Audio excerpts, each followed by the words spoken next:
Okay, everybody, welcome to the 2025 IITSEC Fellow presentation. Rob, could I get you to close the door for me, please, Brad? Thank you, appreciate it. Thank you all for coming. My name's Brian Holmes. I am the chair of the IITSEC Fellow Committee, and every year we recognize a superstar in our industry who has made seminal contributions to the state of the art, and that person this year is our own Dr. Bob Sottilare. So, yeah. So, because of the breadth and depth of his contributions, I'm going to have to read because it's complicated, right? So, across his 4 decades, are we in the 5th yet or no? Yeah, we're in the 5th, okay. Bob is both a leader and a hands-on researcher and developer of models, simulations, training methodologies, especially AI-enabled training capabilities. His groundbreaking technical contributions include work as the creator and architect of the Generalized Intelligent Framework for Tutoring or GIFT, which is currently in use in 66 countries around the world. So today we honor Bob's contributions to the state of the art in military education and training, modeling, simulation, and training. And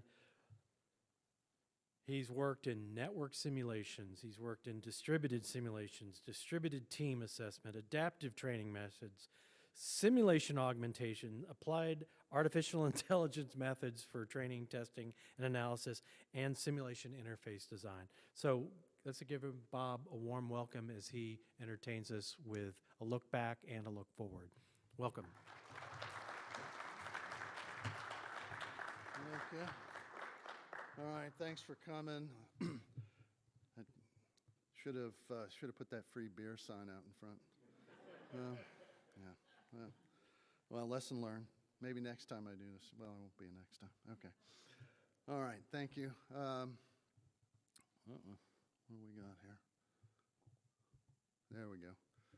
Okay. So this is the title of my talk, An Evolution of AI Tools and Methods for Military Education and Training.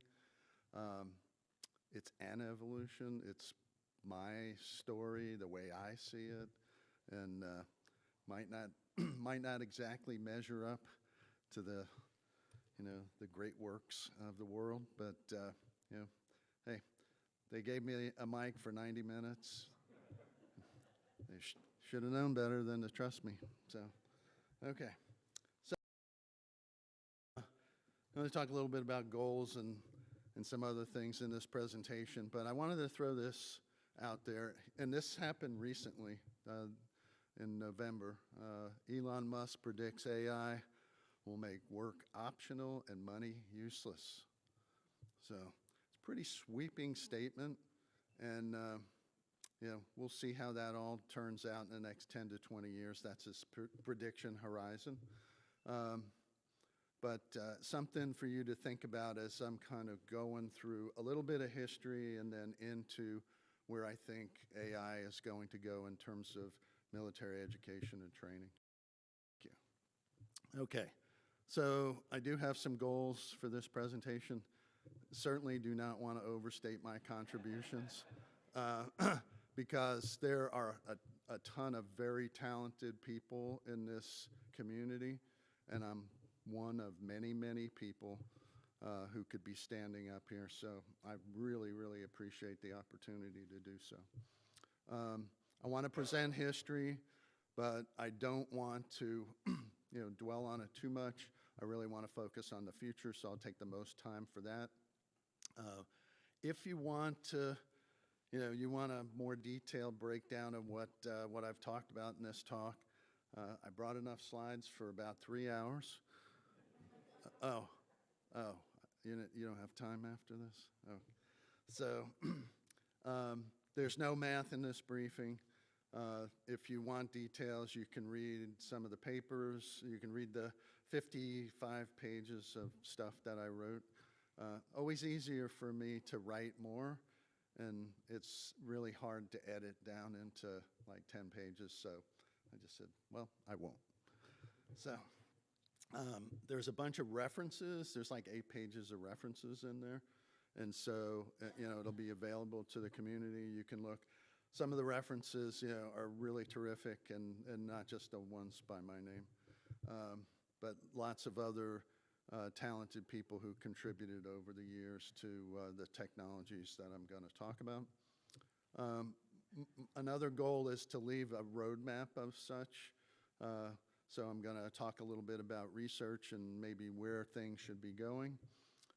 And then I want to talk a little bit about some acknowledgments. Usually that would be held to the end, but I feel the need to say thank you up front in case I run out of time and turn around and everybody's gone.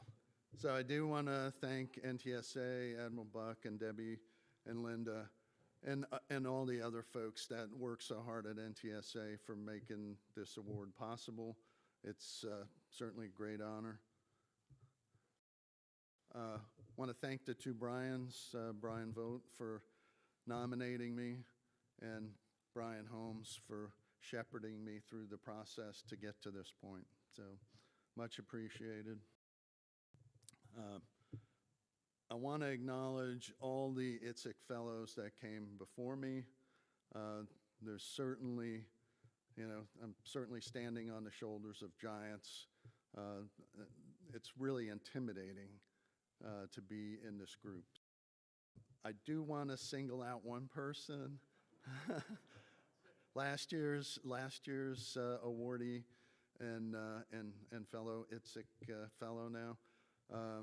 We've had the opportunity, Wink and I have had the opportunity over the years to work together on lots of different projects and collaborate, and it's been super experience, learned so much from Wink. So I wanted to acknowledge that. Thank you.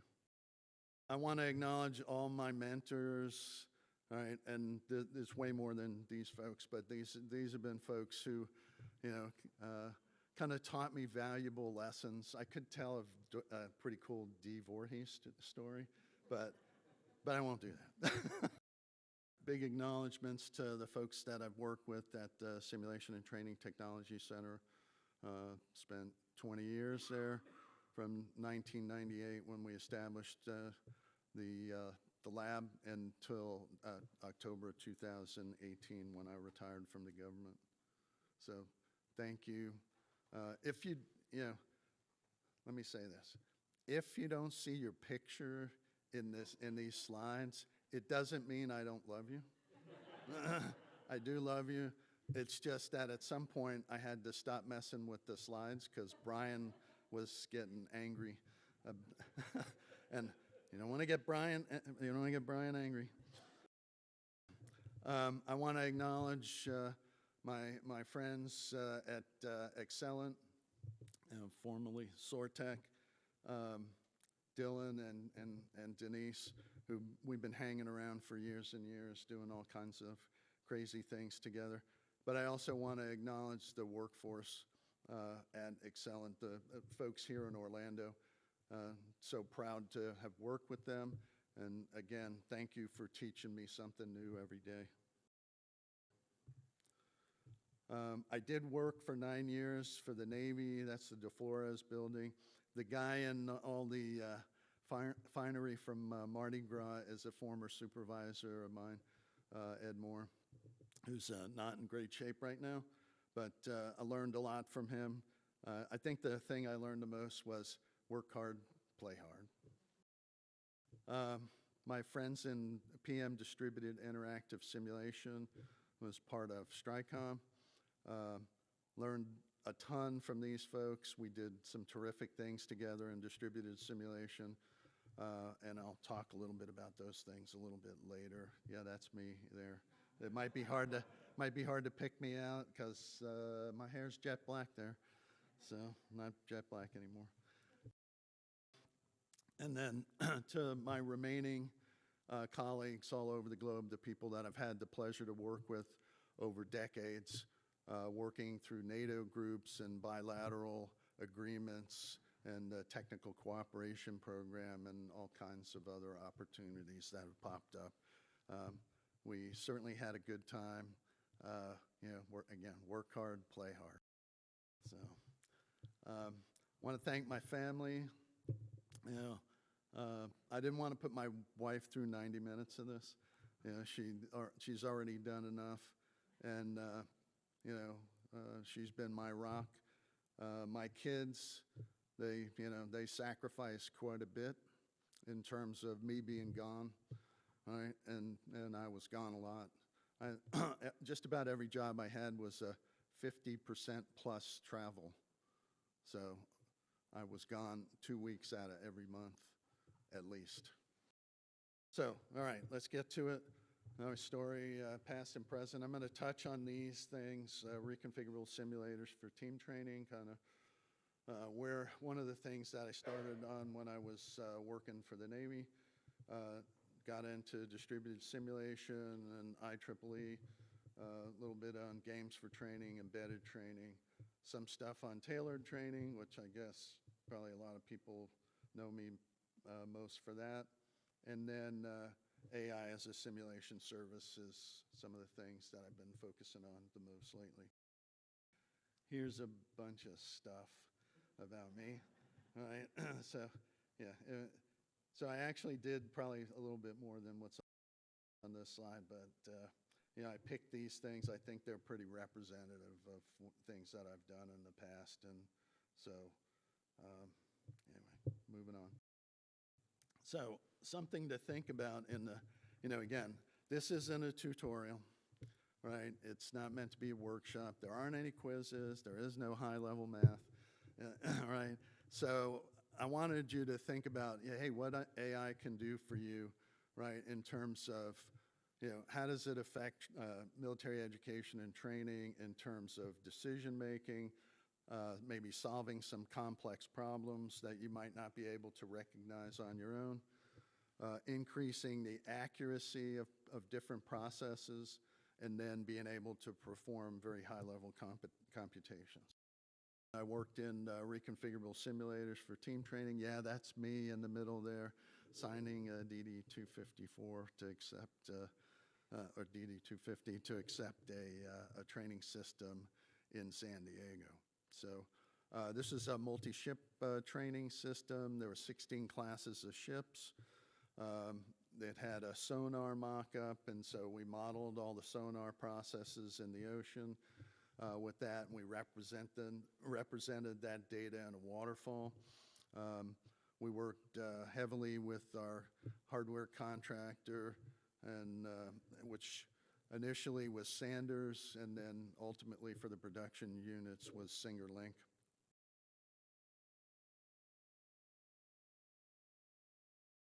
The important things that came out of this, right, this system was called Device 14A12, Anti-Submarine Warfare Team Trainer. And so this idea of real-time network simulation for teams with different functional areas being linked together, protocols for transmission of different types of information, right, which was a precursor to things that appeared later in distributed interactive simulation protocols. Shared common operating environment, right? So you had visual and sensor information, and all that stuff had to sync up, right? It didn't make any sense to get information, that now told you maybe a submarine was over here when it was actually 5 miles away. This idea of statistical sensor detection models, and then very rudimentary AI in terms of rule-based and decision tree computer-generated forces that represented U.S. Navy and enemy surface and subsurface and aviation platforms in that simulation. So, so we also had radar in there. It was pretty rudimentary, but pretty cool stuff for 1987. I did want to talk a little bit about DARPA SimNet. I didn't have anything to do with creating DARPA SimNet, all right? But did have an opportunity in 1993, 94, and 95 to use the DIS protocols and to test them in an environment which included SimNet. So SimNet was definitely an improvement over the team training stuff that I did probably 5 or 6 years earlier. Network simulators, originally designed to be homogeneous in terms of the information, designed to work together and synchronize together. But they went from local area networks to wide area networks. Real-time interactions between these simulated entities, so you're able to register when there was fire action and some kind of engagement in that simulator. And so that was a big deal. Another big deal out of the same DARPA program was MONSAF, Modular Semi-Automated Forces. And again, this idea of bringing in rule-based and AI, in terms of AI and decision trees was super important to be able to lighten the load of producing these large-scale simulations that we wanted to do, and ultimately, Wink and others got the opportunity through joint and coalition training and coalition mission training research programs to bring together lots of different countries in a common synthetic environment. This went through IEEE, was part of the balloting group for this in 93 and 94. I would say a lot of the work, and got to be honest, right? A lot of the work on these protocols was done by folks like Chris Bowens and Margaret Loper and a bunch of other people, but nobody tested them. I'm an engineer. I like applied problems, and so I volunteered when it came time to do things like Synthetic Theater of War Europe and then Prairie Warrior 95. Of course, I got bored and then went on to some other things. After that, I'm going to flip through this. So it started in the early 2000s to look at games for training. There was a lot going on with Doom. Marine Corps Doom was pretty hot at that point in time, maybe the late 90s. America's Army came out. You saw inculcation of commercial, really viable commercial games like Virtual Battlespace. It's a game I particularly like to play called Silent Hunter. It's a pretty cool submarine game. And then there was this testing that we did for online interactive virtual environment built by a small company called Forterra. We tested that in a bunch of different experiments, well, 3 big experiments with the UK that focused on seeing what the viability was to do large-scale distributed simulation in game platforms. And yeah, we found out a bunch of stuff. Some of it was ugly, and so I won't talk about that part. So I did do some work in embedded training. So when I became the tech base chief in STRICOM, we had this science and technology objective for embedded simulation. And so we started to think about that, not just as, hey, there's this thing in a vehicle, and you're going to use it and somehow get training without really actually shooting a gun or seeing something that was real outside in terms of your visuals. So we put together a bunch of demonstrations. Those demonstrations looked at different modes of embedded training, from very virtualized kinds of interactions to very to more skills training where we were tracking behaviors of people in the vehicle. Then later on, we said, hey, we're going to look at this. We picked one modality, said, hey, we're going to do virtual simulation in a vehicle, look at embedded training from that perspective. And so we put together this NATO group, which I was part of. I think in that picture we're in Bordeaux. The NATO group was there to study the effectiveness and the efficient use of virtual and augmented solutions. And then we were able to work with a couple of large European contractors, Krauss-Maffei and Thales. Thales was mainly focused on aviation platforms, and Krauss-Maffei was the German Puma, which is their Bradley fighting vehicle.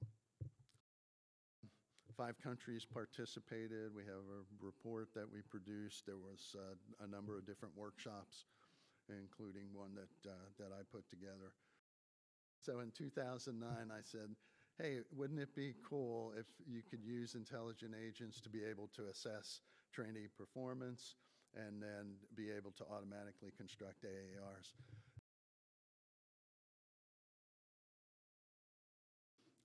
So I did some tailored training stuff, did a lot of partnering with ONR and other folks.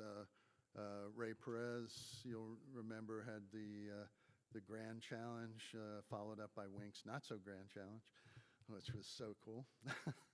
And then, I worked also quite a bit with Dexter Fletcher, looking at effectiveness of different tailored training events. And so there's quite a bit going on there in terms of looking at effect size relative to a baseline of traditional classroom training. In terms of AI relevance to adaptive instructional systems, right, in terms of tailored training.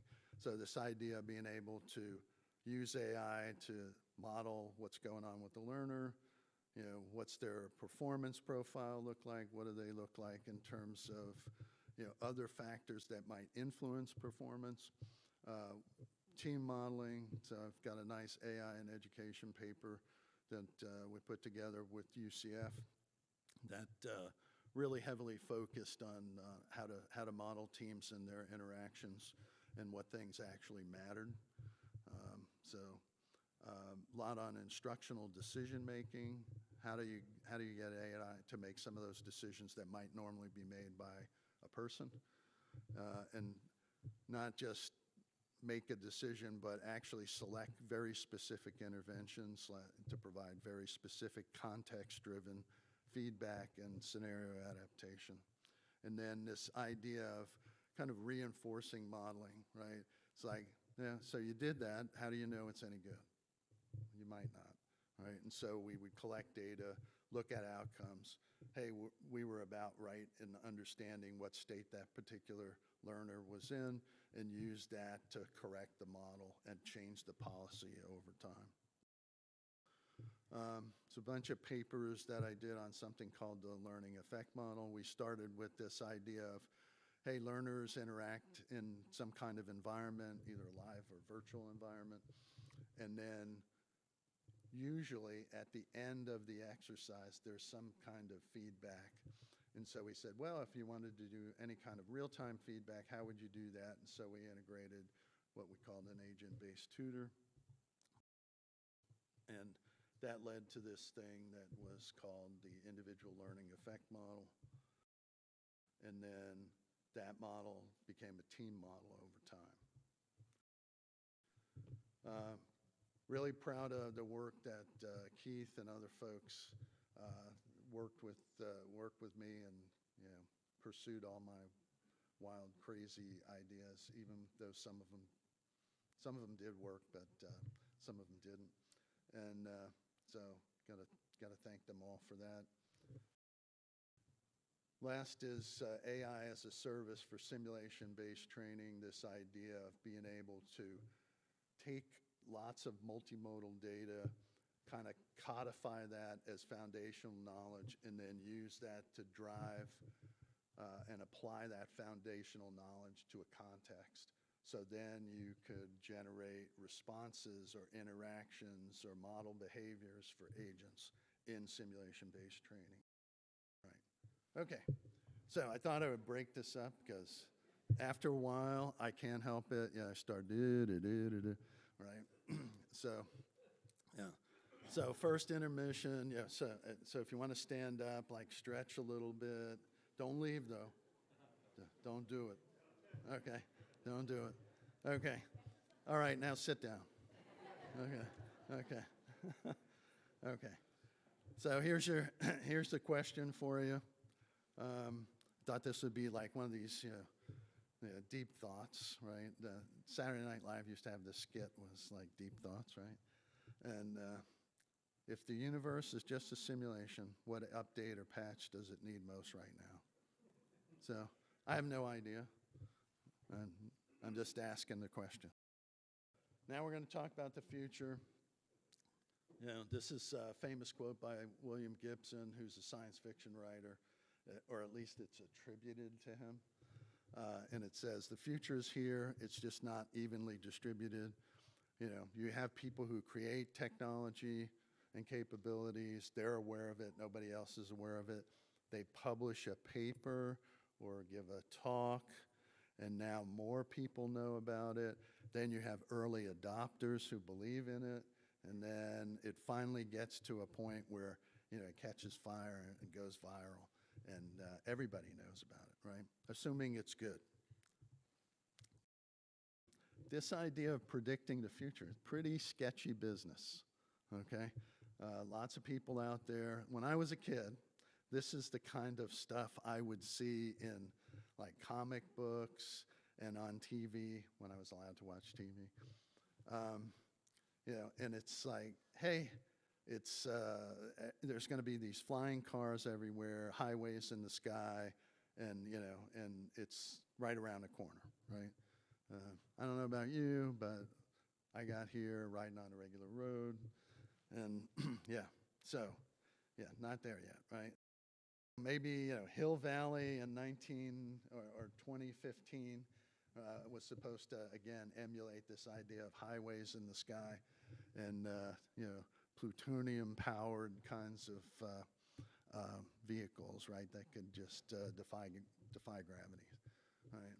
There are some things that are out there in terms of ultralights, but we're not even close.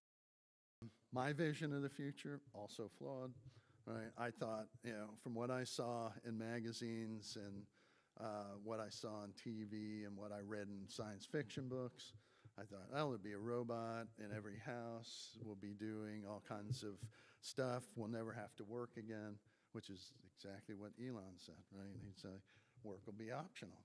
So, all right. So just think about what you're going to do in your retirement in 10 to 20 years. I will definitely be retired, so it's not going to make any difference to me. Yeah, I also thought, right, in 1969, watched you know, Neil Armstrong and Buzz Aldrin land on the moon and get out, run around in the dust. Right, I thought, oh, we're going to have like all kinds of bases. It's going to be super cool. We're going to be on Mars 10 years from now, and we're not there. So I started to think about this in terms of future challenges of AI in military education and training. So every time you see MET, it's military education and training. So this idea of different challenges, data related, there's lots of philosophical challenges, right? You know, hey, should we even allow AI? You know, it might turn around and kill us all someday. There's technical challenges, lots of problems, lots of talent and gap challenges, although Elon says all that's going to be fixed by AI. It's going to just solve all its own problems, and that will be scary. And then there's some security risks, right? Because you got data, it's flying all over the place. People have access to it who maybe shouldn't have access to it, and people who need it aren't getting it. So I think right now the near-term problem for our community is data related. Right? Do we have good data to build good models? Can we get that data? Do we even know where to go to get that data? This is a discussion that the AI working group as part of NTSA's efforts was mentioned this morning in a congressional. That focus has been on, hey, we want to have infrastructure to support the capture and intelligent management of data for our community. So expected improvements to existing AI technologies. Yeah, there's going to be some existing technologies that are going to be marginally improved until some big breakthrough happens and we move in a different direction. So there will be kind of data augmentation, this idea where you have some data but not all the data. So I call it the fill in the blanks problem. This idea of transfer learning, to be able to apply an AI solution in one environment and then move it to another context and have it adapt to that environment. We're not really too great at that. Synthetic data generation, starting from scratch, saying, hey, here's what I want to be able to represent. Can I look at kind of the ranges of different variables and create lots of data so that then you could apply that data and at least start to get some idea about what the relationships are. And then this idea of few-shot learning, this idea of being able to go take very few examples and use those to quickly develop models in terms of what we call fast learning. There are a lot of drivers of change. I'm not going to go into these, but some of them are technological. Some of them are kind of understanding the goodness of AI, right? What it could be used for. And then this idea of agility is our focus on humans and organizations adapting things that are promising, right?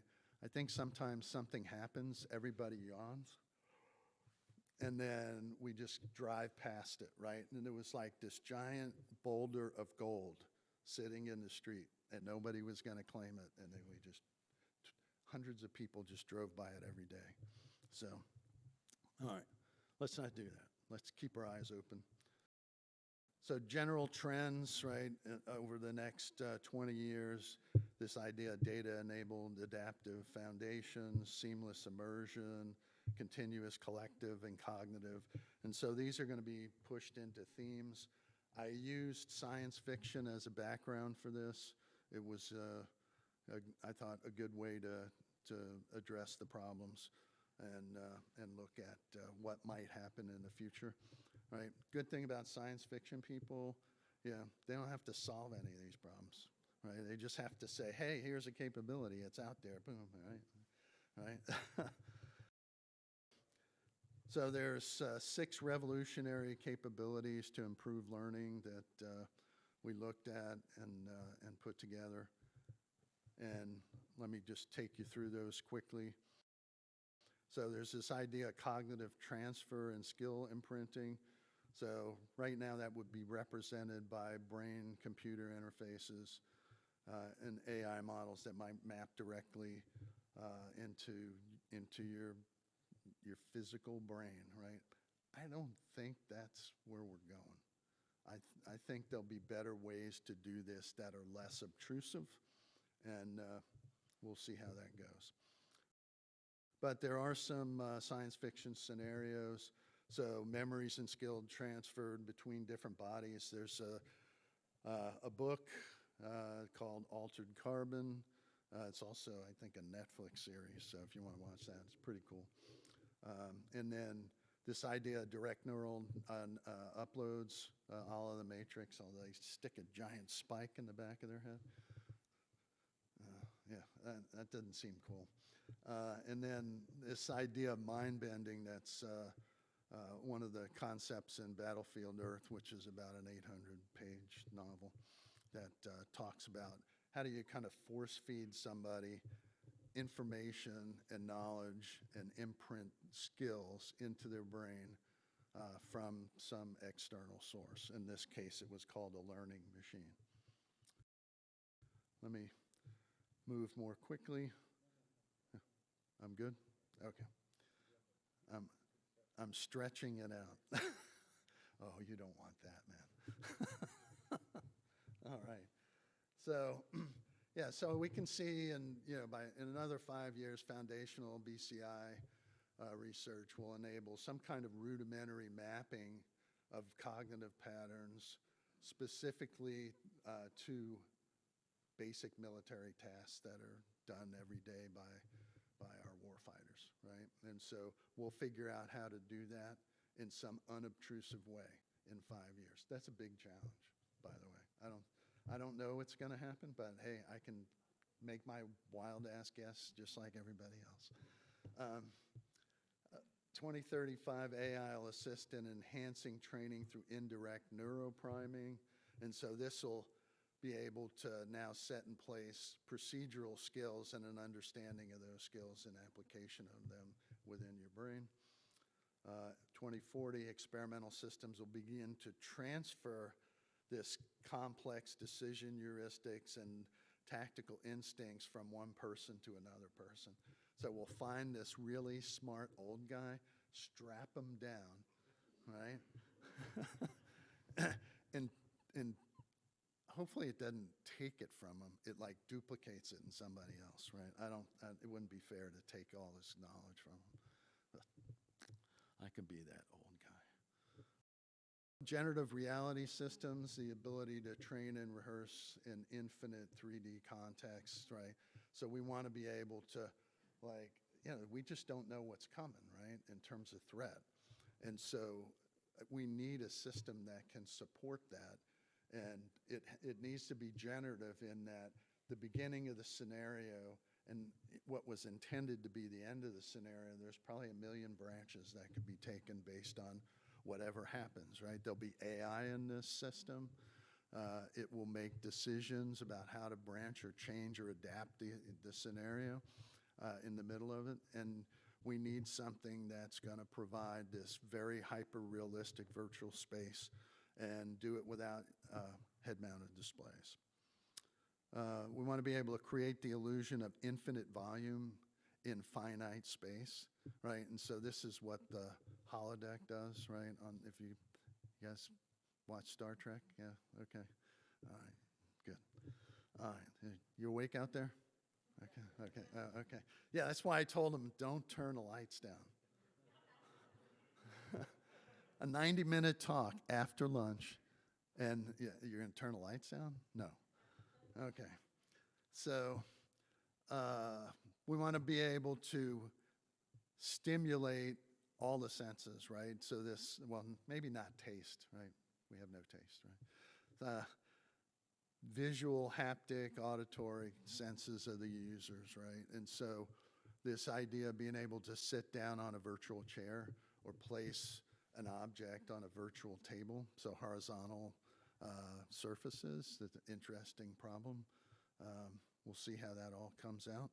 And then we want the environment to react dynamically, not only to what's going on with the AI and the environment, but also the learner, right? Important to understand that. So here's some science fiction scenarios. Fully adaptive training environments, again, a la the Matrix. Some advanced memory implants that drive virtual experiences. If you've ever seen Total Recall, there's Arnold screaming because he has to get his ass to Mars. Let's see. Consciousness transfer to drive alternate reality experiences might be one. That might be a stretch, but I liked Avatar, so I threw that in there. Adaptive virtual haptic and auditory environments, and so again, the Star Trek holodeck I think is probably a pretty good example of where we want to go. This haptics piece is really a super big challenge, and so this idea of being able to have, vibrotactile, very kinesthetic force feedback, electrotactical, different kinds of sound bouncing around, different thermals, right? Being able to touch something that's hot or cold, and then be able to create pressure. Maybe this is how we, solve the horizontal surface deal, right? Hey, I'm going to sit in something virtual. I've got a suit on. I have these microfluids. Fill my suit and freeze my position in a seated position on a fake chair. I don't know how to do it, but somebody's going to figure this out pretty quick. Neuroadaptive training environments, physical or digital space that'll dynamically adjust its characteristics in real time. And, again, it adapts in response to things that are going on internal to that learner, right? What their brain activity is, what the perceived cognitive load might be, their emotional state. All these things affect learning or influence not learning. The goal is to optimize the individual's learning experience and performance. It's got to be tailored specifically to that person or to that group of people if you have a team of people trying to work together. And so this idea of, hey, I need to find out what's going on with that learner. So I have sensors that inform some kind of logic that gets implemented in an environment, and then there's some kind of feedback that reinforces whether you had the right model or not. Where are these things going to come from? I like Ender's Game. That's a book that I read as, I think I was a teenager at the time when that came out. And then this idea of being able to enable trainees to alter their environment with their thoughts, right? And to be able to mold what's happening. And this is how, this might be how we're going to work with AI most closely. Automated initialization of maintenance of training environments. So it's not just being able to practice your skills, you need a place to practice them, right? And so can I create a quick virtual environment like the dojo in the first Matrix movie where he's learning to fight, right, in that environment, right? So he needed an environment that would cue that behavior. And then adaptive simulation environments, again, like Star Trek Next Generation. Salient characteristics of this include real-time feedback. You want to optimize cognitive load, that's important. Improve efficiency by personalized training. And then, again, have implicit adaptation where the neuroadaptive training environment can read what's happening with that and understands where they're going next based on these patterns. So it's a lot. Yeah. So yeah, it's a good thing our community's big. Another 5 years, we'll have wearable sensors, unobtrusive brain control, computer interfaces. This idea of hypermodal, lots of different data fused and then used to be able to understand the comprehensive picture of that learner and what's going on and what their objectives are and where they're going to learn. And then this idea in 2040 of fully immersive environments with AI-driven neurofeedback to optimize their cognitive states, right? So it's not just about, following them along as they're going through their learning process, but helping them do that. And then in 2045, short 20 years from now, capabilities beyond simulation that'll merge training and operational performance. I mean, we already see this getting blurred, right? In 20 years, there won't be a separate training thing.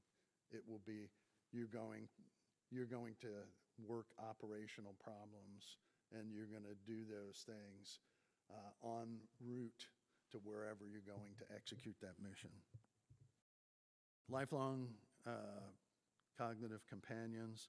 And so this is like a career-wide kind of activity in terms of looking at different assistants that can help that person, advise them, make recommendations to them, understand their preferences, their goals, their crazy habits, their little idiosyncrasies.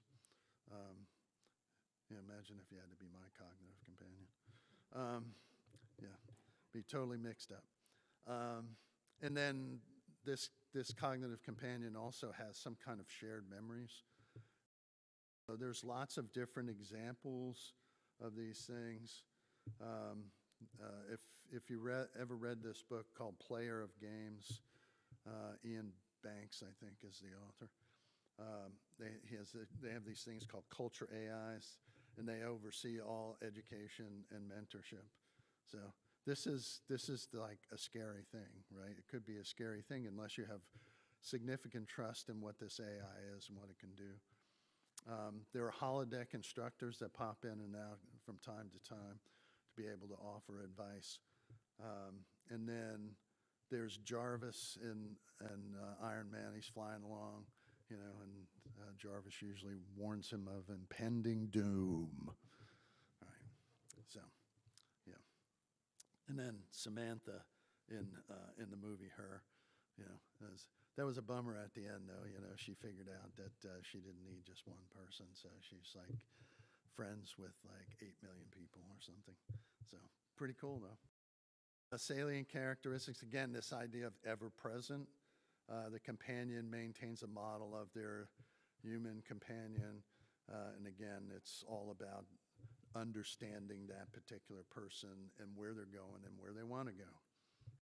There'll be some early cognitive companions that'll be persistent. Right now we have, hey, you go into a simulation, you might have, some AI that's represented by a particular entity in that environment. Okay, that's terrific. But it's really about being able to understand where they want to go and what they want to do, and to be there kind of on the clock 24/7, 365.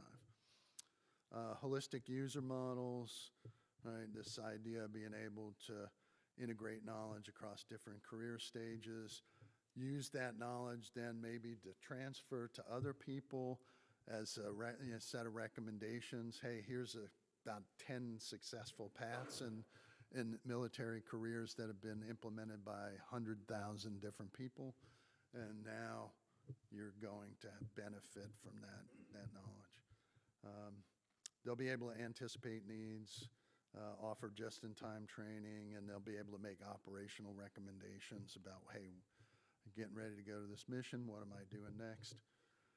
And then deeply tailored partners that, again, are going to grow with their partner, right, their human partner. Cross-domain, human-machine team training. Again, this interdependent, dynamic collaboration. I'm Italian, so I do this a lot, and then I just whack the nut. Yeah. Integrates both computational and social science principles, right? So this idea of, politeness, working with you, jarring you when you need to be jarred. There are some science fiction environments where humans are teaming with AI or machines that are driven by AI. Pacific Rim is an example where the humans and the Jaegers work together as a team. And then again, Tony Stark and Jarvis and Iron Man. What are the salient characteristics of a cross-domain human-machine team training environment? It's interdependent, dynamic. I talked about computational social principles are implemented. It's adaptable across lots of different domains. It's explainable. People don't have to fear it because they understand where it's coming from. So we think human operators and autonomous platforms will rehearse together in the next 5 years, but eventually you're going to go down to 2045 where you actually are co-learning, right? You put the AI and the person in an environment, and they're not learning it separately. They're learning it together, and they're learning to work together. Collective intelligence training networks, and so this is instantaneous, intensive training where expertise is built and shared. It's going to totally redefine how the military works now. BCIs are not going to be these. There's nobody going to stick a giant rod in the back of your head. Know you're relieved at that. You'll sleep better tonight. You can thank me. It'll replace learning through repetition. This idea of maybe rote learning or instruction. It'll totally replace that, and you'll get an imprint of expertise directly, and then you'll work with AI in order to adapt to different environments. Science fiction scenarios include things, again, I keep coming back to some of the same things, but The Matrix, Altered Carbon, and then the Borg from Next Generation, Star Trek Next Generation, this idea of shared intelligence. Although I think we'll want to have some semblance of privacy, right, even if we're all networked. So I think, again, there'll be some foundational BCI where we're able to, again, map cognitive patterns from basic tasks, and we'll be able to do it at scale over time until ultimately we have this kind of mature cognitive imprinting.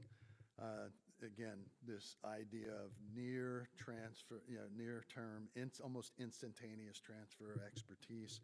And then this will make knowledge very portable, right? So once one person knows it, if somebody else wants to know it, they'll know where to access and how to get that knowledge if they really want it. Or they could just like do nothing because work is optional, right? All right, second intermission. All right, you can stand up again, think deeply. So if we're living in a game, why are round pizzas still delivered in square boxes? I have no idea. No, you're doing great. All right, so I'm going to wrap up the talk, and it's going to take a little while to wrap up. It's not instantaneous. But there's this guy, David Hilbert. That's a picture of him right there. It's a German mathematician in the late 19th and early 20th century. And so David posed a number of different mathematical problems. I think there were 23 unsolved mathematical problems, and put that out to the community as a challenge. And some of those problems have been solved, but there's a boatload of them that haven't, but people are still working on them. So I'm not David Hilbert for sure, right? But I do have kind of 5 capabilities and some research recommendations for each of these that I want to push forward into the community. And then you guys can take them, ignore them. They could be gold sitting on the side of the road. All right. So lifelong adaptive warfighter learning systems. And again, this is kind of tied to these cognitive buddies that you might have. But the objective is lifelong personalization, right? To be able to have a system that knows when, how, and what you need across your career. Research needs, right? These are the real Hilbert problems, or Hilbert-style problems. Continual learning without catastrophic forgetting. I think we have that in some limited fashion now, but as things get more complex and we start to work at scale with AI and people, I think we're going to have to figure that one out. Cross-domain and cross-role skill transfer, right? How do we do that? So how can we share things? How can, right now, right, I showed a bunch of my mentors, and then there's a bunch of people in this room that I regularly go to and say, hey, does this sound good? It's really important to be able to have somebody vet your ideas and to advise you and make recommendations about, hey, you want to go here, and here's 7 steps to success, or however many steps it is. So, and I feel fortunate to have had people that were patient enough to take me through 7 steps, or however many steps there were. Integration of biometric, behavioral, and contextual data streams. So the idea here is, again, data fusion. There's lots of data out there. What data can be used to support your goals, right? So it's got to be something that can understand that information, turn it into something that is useful, and then can either make a recommendation or solve some specific problem or reduce, some process in terms of the time that it takes. And then AI ethics and privacy for long-term learner modeling. Right now we kind of do everything short-term. You go into some learning experience, and when that learning experience is over, you walk out, you get an AAR, and pretty much nothing happens to that, right?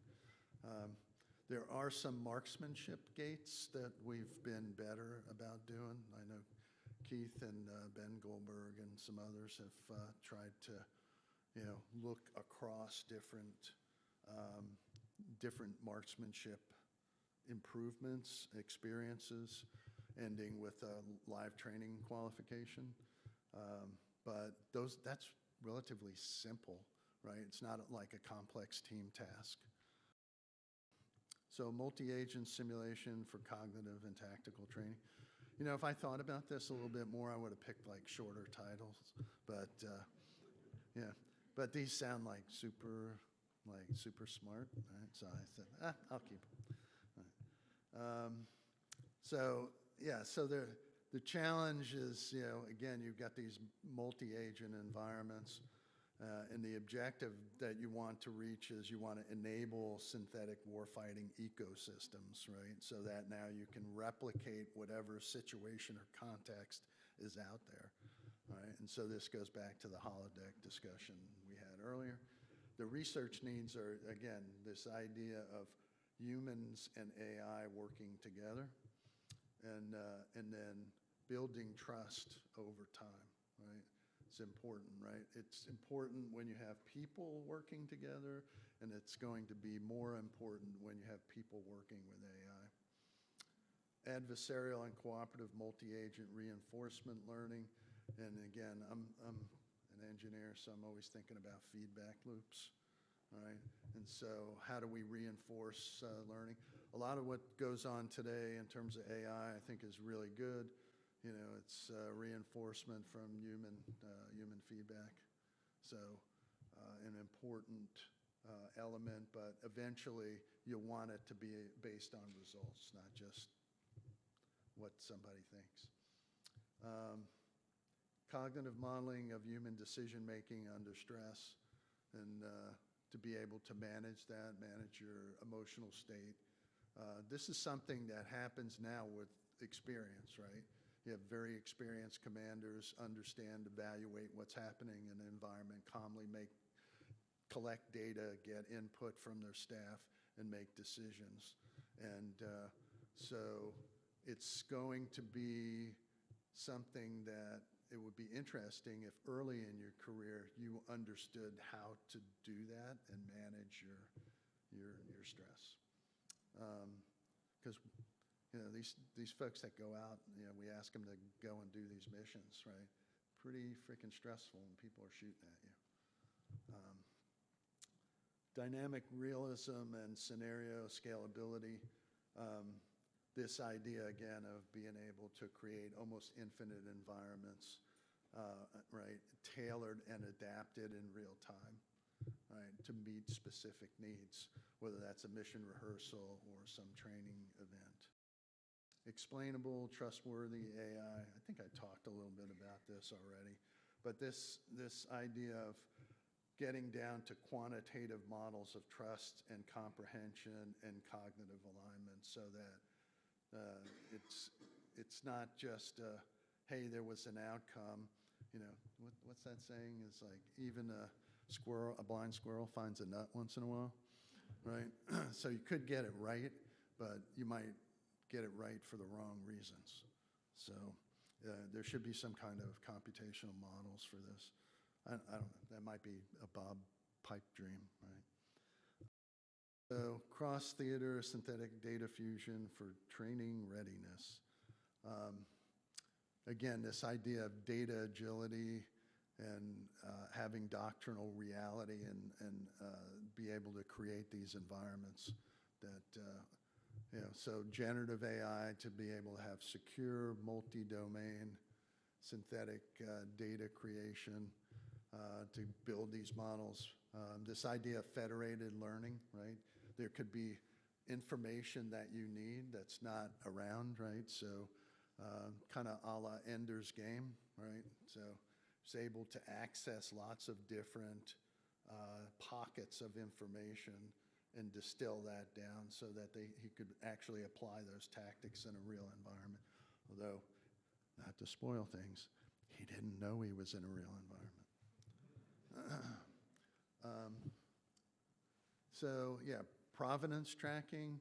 So data, if we're going to manage data, intelligently manage data, it's going to be super important for us to understand where that data came from and is the source of that data reliable? What's the quality of that data? And then synthetic to real validation metrics, right? There needs to be a process for this. And it needs to scale, right? Because there's going to be a lot of this coming. All right. Autonomous curriculum design optimization, there's a lot going on with this already. But, you know, we just need to make a lot of shortcuts, right? Building training systems and environments are, you know, it's an expensive proposition, right? I'm not trying to talk us all out of jobs, right? But Elon already said we're not going to work will be optional. So the idea of causal inference and reinforcement learning for curriculum optimization. Want to be able to have automated doctrine integration. Want to be able to validate, validate pipelines that we use to build these models. Adaptive sequencing, and then being able to do progression learning, right? More difficult situations, more complex situations. And, you know, unless we figure out some of the other problems, maybe one of the other problems that we can fix is, hey, you just instantaneously learn it and then you don't have to worry about all this, right? So these things, I probably should have said this up front, these things are not mutually exclusive. I'm down to conclusions. All right. If I finish early, then you guys can ask more questions. It's all good. So I kind of centered them around, hey, what does the modeling, simulation, and training community, our community need? All right. And then what's the technology look like in order to, you know, to facilitate these things? And I did it by time. I don't know, just kind of struck me. Said, okay, so in the past, we went through this really painful collaboration process to create really impactful and long-lasting standards, right? And environments that we're still using today. There were things that people in this room worked on in 1992 and 1993, right? That we still do it that way, right? And so the technologies, network technologies, ushered in this era of distributed simulation solutions. AI impact on military education and training, been demonstrated, right? And it's continuing to show value. Now we just have to figure out how we're going to scale all this. In the present, the community, we need quality data sources. I brought this up. Should I take my shoe off? There's enough older people in here know what that means.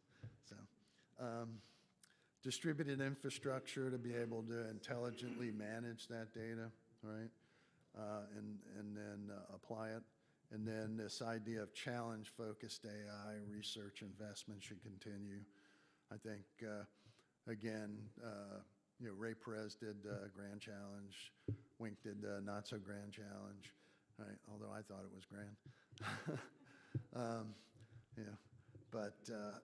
I think we need people to, demonstrate vision, provide opportunities to others to, help solve those problems, right? And I think sometimes just stating the problem, a la David Hilbert, I think is enough sometimes to jar somebody who has an idea to come forward.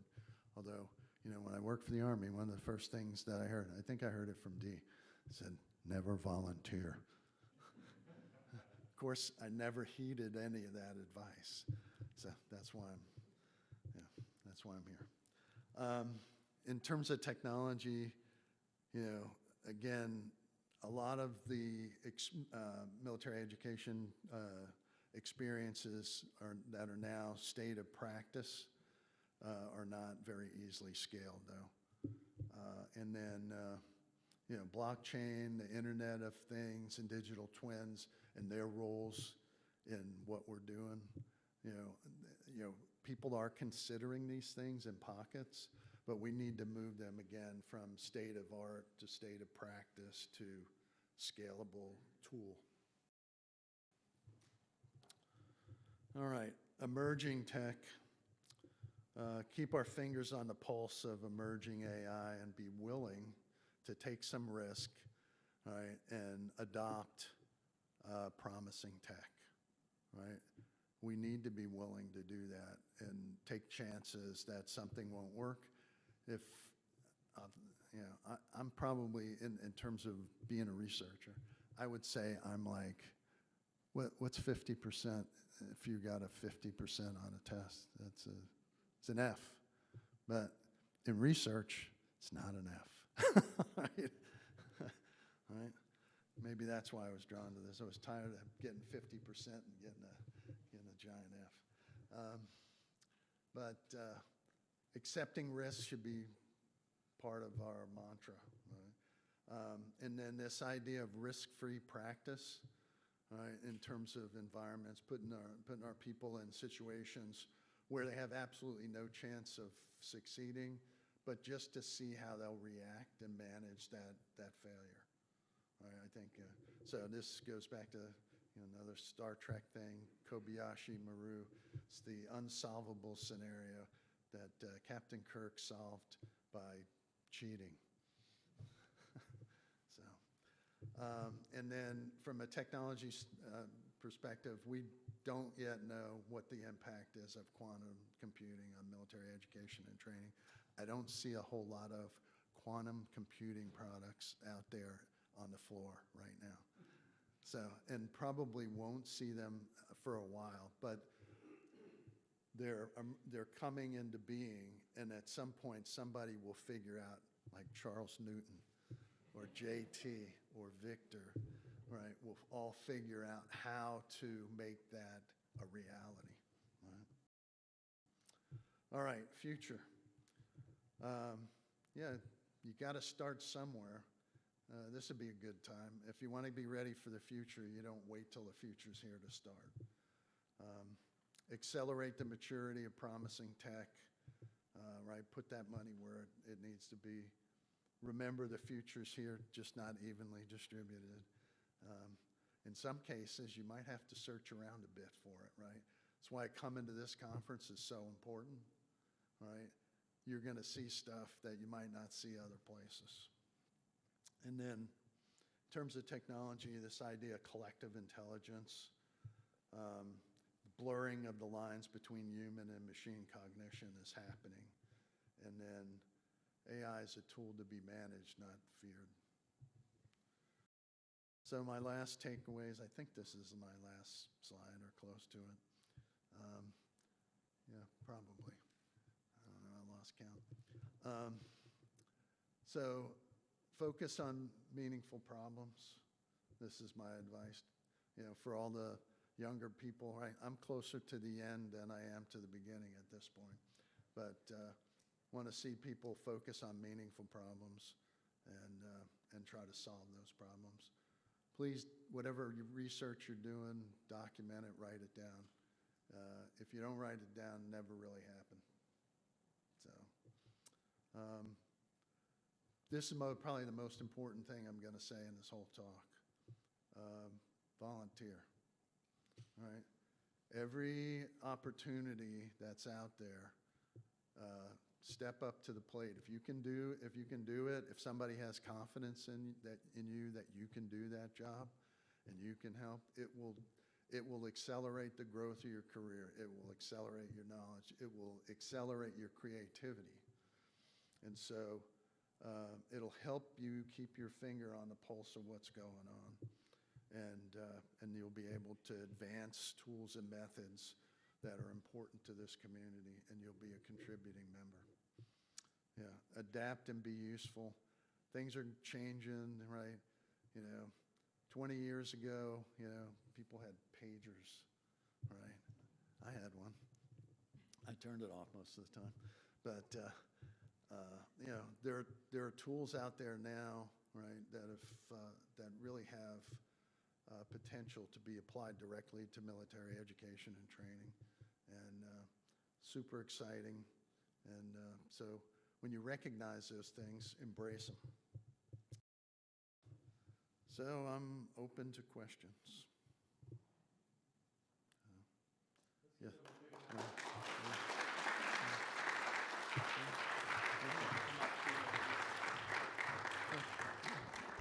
So one of the things that We didn't account for, we thought there might be a wireless microphone that we could pass around questions, but because we are recording, I will repeat the questions just to make sure that we capture it for posterity. So, any questions? Anybody?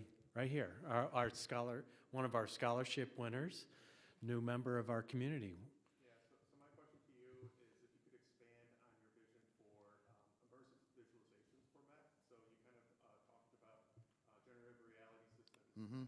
that won't be using HMDs. And, you know, I can sort of see, based on, you know, what Meta's doing with, you know, Yeah. glasses, maybe it's going to be less bulky HMDs and Yeah. more like eyewear. But what's after that? You know, how do you get Yeah. to the point where you have these generative reality systems that you don't have headsets, you know, to Yeah. visualize all that?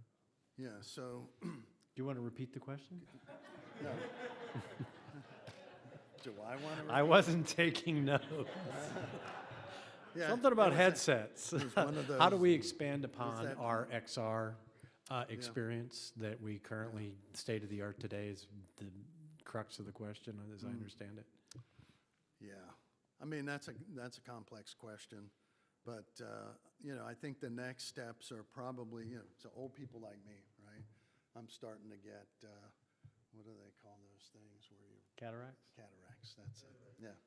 So, yeah, so, you know, eventually they'll blow up the lens, suck it out, and they'll put an artificial lens in there, right? So I could see that happening with people who don't have cataracts. Maybe that's the next step, right? That seems kind of obtrusive to me. I'm not in favor of obtrusive solutions, right? So it might be easier to put on a pair of glasses than to have that happen, but, you know, that's one possibility, right? It could be a contact lens, right? It could be some brain stimulus, right? It could be some BCI, right? Maybe it's just like a little thing that's implanted here. You put a little amplifier on there, right? It picks up some signal, right? And then it presents to you some simulation that's not really there. That could be dangerous, right? I remember all kinds of safety stuff when we were testing dismounted soldier simulations where, you know, you're carrying a rifle and you've got an HMD on, and we put this padded thing around them, right, so that they couldn't move too far or fall down.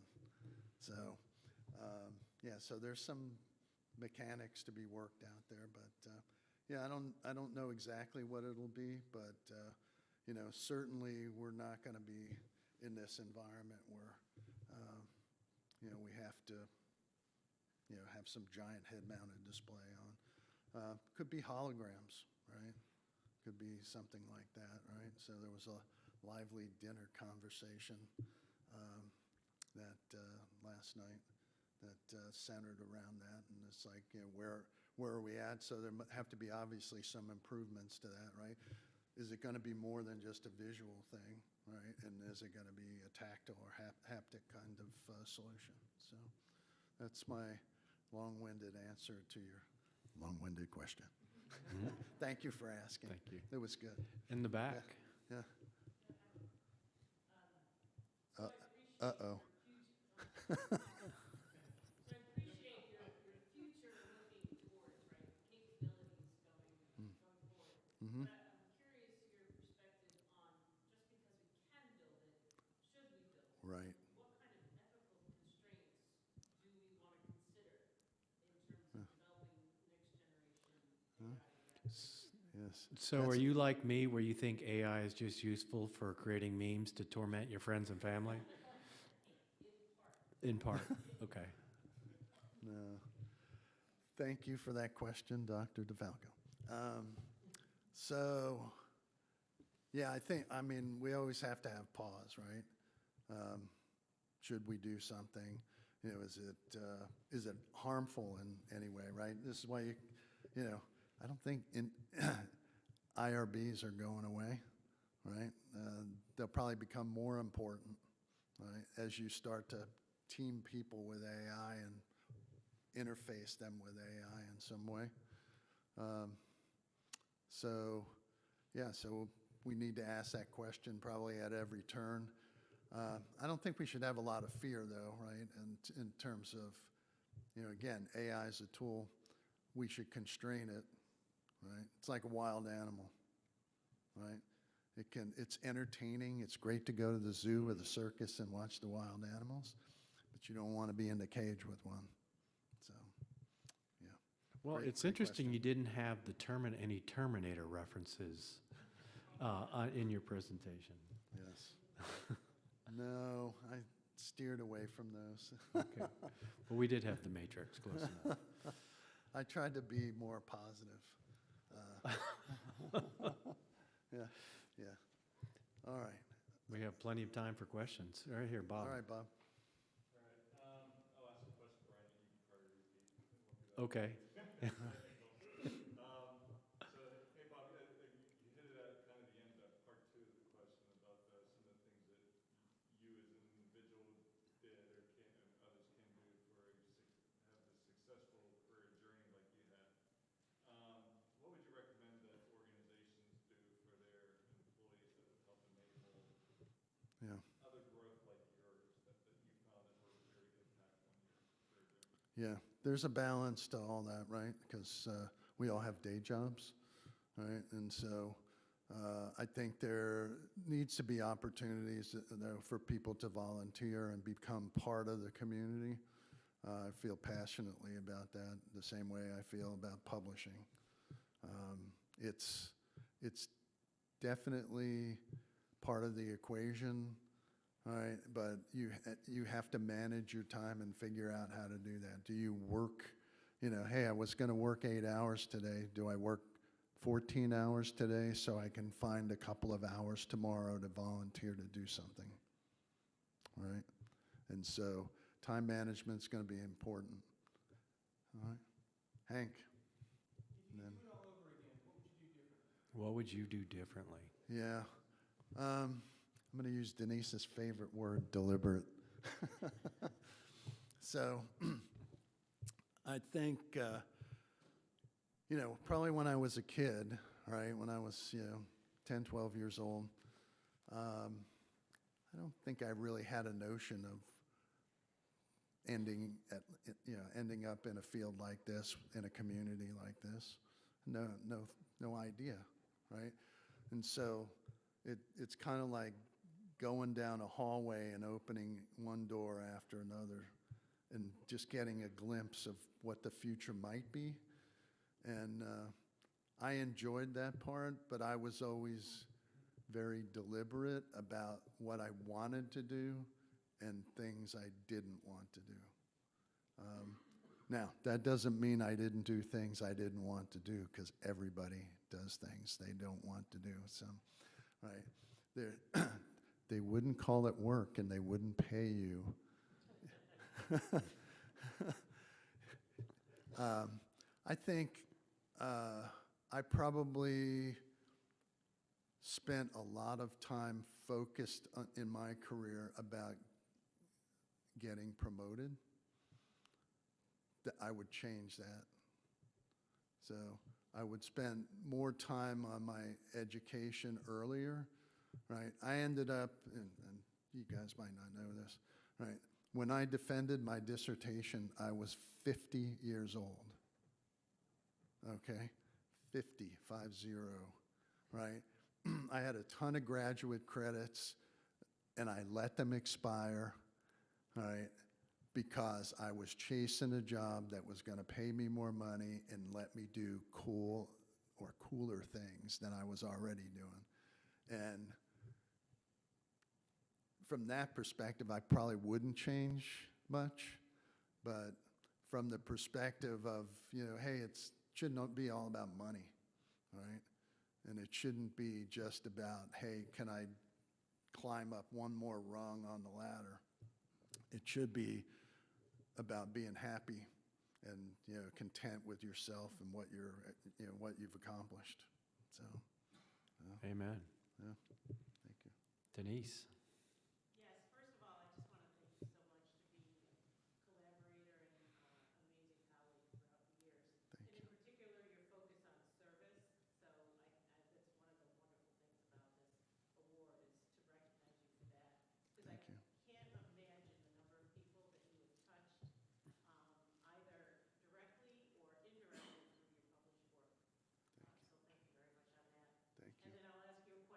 Okay. So can you say a little bit, I was surprised you didn't say much, because there's so much to say, Yeah. about the impact that the MET, military education and training, has and will have on education in general outside of the military. Yeah, that's a great question. I think there's definitely, there's some dual use cases there for technologies that we're pioneering in the military education space. And there's opportunities there to turn that around, right? So we were on Capitol Hill in October as part of the AI working group. NTSA has this AI working group, I think I mentioned. And we did a lunch and learn and talked to folks about AI. But we didn't just talk to them because, again, in some of their districts, right, they don't have a lot of military presence in their district. So we talked to them about AI application, not just in the military education and training context, but also in terms of agriculture, advancing agriculture, manufacturing, healthcare, right, diagnosis and prevention. So we think, there's applications all over the place that, there's this community, hopefully this isn't the only conference you go to. If it is, that's fine, right? But if you go to other places where you meet other colleagues or you're part of processes to develop maybe IEEE standards, which is kind of like watching paint dry, right? It's very slow. Careful, we're being recorded. Yeah, I know. Yeah. Hey, I mean, I had two big bumps in my career where I spent quite a bit of time on IEEE standards. One was for distributed simulation. The other was for adaptive instructional systems. And super happy that I did that. But the second time I did it, I was a lot more patient. I was much younger the first time and very impatient, right? Hey, results, results, results. I remember old Bob. Yes. He was not a patient person. No. Yes. Yeah. Well, Much more so, yes. I will yeah, I'm a little. acknowledge your growth in that area, yes. Thank you, Brian. All right. So, yeah. We got about 5 more minutes. Down in front, Brian? No, yeah. Oh. There. Yeah. Yep. This Brian. This Brian. So Bob, you've been very successful in, tackling the technology challenges. Implementing technology, changing people or convincing leaders many times is far more difficult than Yeah. solving technical challenges. Yeah. So how did you navigate that? Wow. And what would you share Yeah. some ideas of how to achieve that? Yes. So, yeah, another great question. I think, for me was I realized that, pretty early in my career that doing stuff by yourself was a road to failure. And so I started developing my networks early. And there are people that I work with in the Navy 40 years ago that I still talk to, right? And that send me jars of jelly, right? Their homemade jelly or whatever, right? At Christmas time, we just got a package the other day. So it's, it's about your network. It's about understanding the process. If you're in a game, right, and you're playing you're playing Doom, right? Right? There's a set of rules and there's an environment and there's a context to all that, right? And how you change weapons and how you kill the bad guys and all that. But, if you're in another environment, it's a different game. So you need to know what those rules are. And taking a little bit of time up front to understand what those rules are is definitely a key to success. It's important to, rely on people who've been there and done that, right? And so even, like I thanked a bunch of people at the beginning of this talk, and some of those people are quite a bit younger than me, right? So I mean, I learn something every day from Charles Newton, right? Every day, right? So now I feel like, man, I'm really dumb, right? But it's okay, right? Because I can't know everything, right? And so realizing that, hey, you have some limitations. But networks are important, understanding the system is important, and what the process is. And then, just sometimes taking action, right, is important, right? Sometimes if you think, oh, well, maybe this will happen or that will happen, the hell with that. All right, just get off your ass and go do something, right? Try to make a difference, try to make change, try to be that agent for something positive, right? Take feedback from people and mold your idea. Don't be wed to one idea and say, well, if they don't do it my way, it's just not going to do it. I'm taking my ball and go home. Not going to last long. We got time for one more quick question. Yeah. All right. Okay.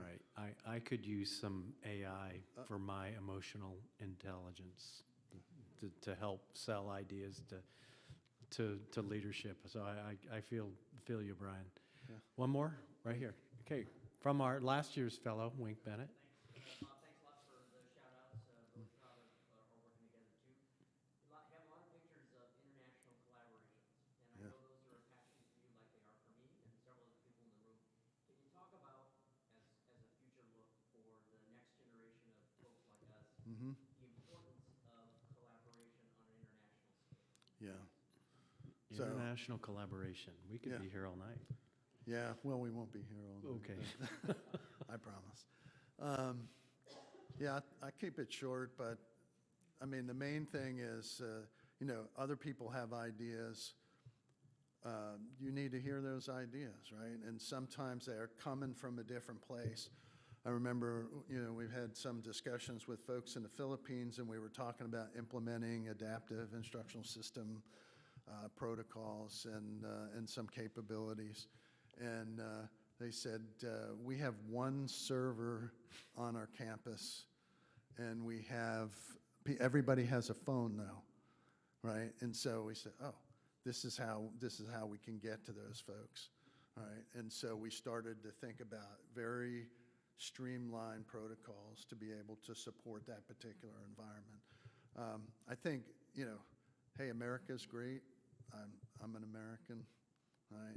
I think that we have terrific ideas. We're a creative bunch of people, but there are creative bunches of people all over the planet, right? And the more you mix, the more you'll learn.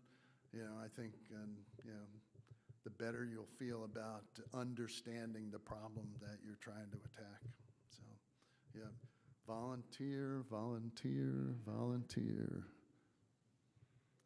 Thank you. All right. Well, thank you all for attending. We look forward to seeing you or seeing I'm going to go out and solicit for our call for our 2026 fellow.